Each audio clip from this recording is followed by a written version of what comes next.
Good afternoon, everyone. I'll speak in English. I think, just as a courtesy towards our foreign guests. And I'd like to congratulate Vittorio, the CSL team in Rome, Luciano Pietronero, the whole staff at CREF. I think this is a great achievement.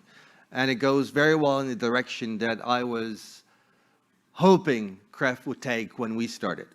At the beginning, when Professor Pietronero and I discussed what to do with this place, because of its history, because of its image, because of its reputation, because of what it means for the city of Rome, the idea was that it needs to be relevant. We don't want another museum. We have enough museums in this city.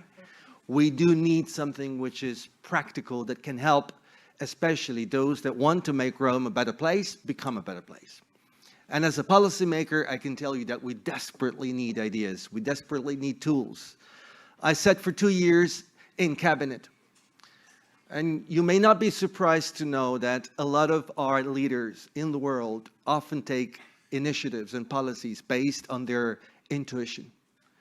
In a complex world faced with issues like climate change, we see the effects of droughts right now in Italy, issues around security, migration, inequalities, you name it. This is a complex world that we are trying to deal with tools that my kids would find naive.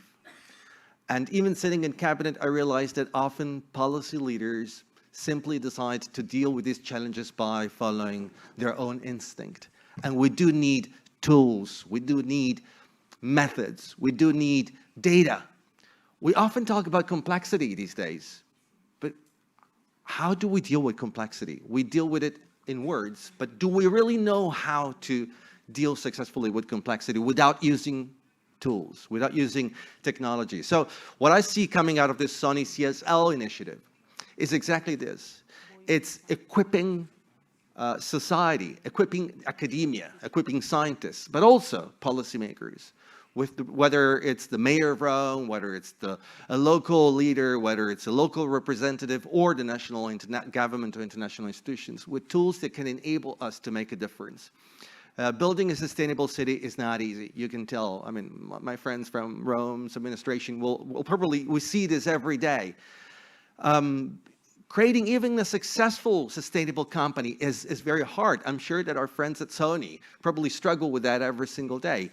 We do need better tools. And what Sony CSL will be doing here, whether it's in the field of agribusiness, sustainable food systems, sustainable cities, whether it's in the field of people-driven, people-centered technology and artificial intelligence. This is, Vittorio, I think, a very important issue. How do we make sure, as you've said, that we don't work for technology, but technology works for us? Well, all these things happen in projects like this. So I'd like to conclude this reflection by saying this is a great example of industry-academia collaboration. It's a very good example of public-private partnership. It's a good example of creativity and transdisciplinarity. This is a bunch of physicists talking about arts, talking about society. I'm really very happy to hear this. 20 years ago, a physicist talking about sociology and talking about society would have been seen as someone committing a crime. I mean, you're a physicist, you only talk about physics. You don't care about what happens to society. I mean, we also think about what happened to Enrico Fermi's personal life, having to take decisions that had such a big impact on people's lives, and having probably not had all the tools and the instruments to understand what are the implications of your knowledge and your research. Nowadays, we need more people like you, physicists that are interested in societal issues, sociologists that are interested in technologies, and companies that want to make a difference and want to work hand in glove with academic institutions to make a difference. And those like us, the public administrators, have to learn how to use these methods. We cannot afford to have governments that are not equipped with all the tools indispensable to make sure that the next pandemic is going to be dealt with successfully or even prevented. That climate change becomes a serious issue for everyone, not only after the drought happens, but before, to make sure it doesn't happen, it doesn't impact our lives. Thank you.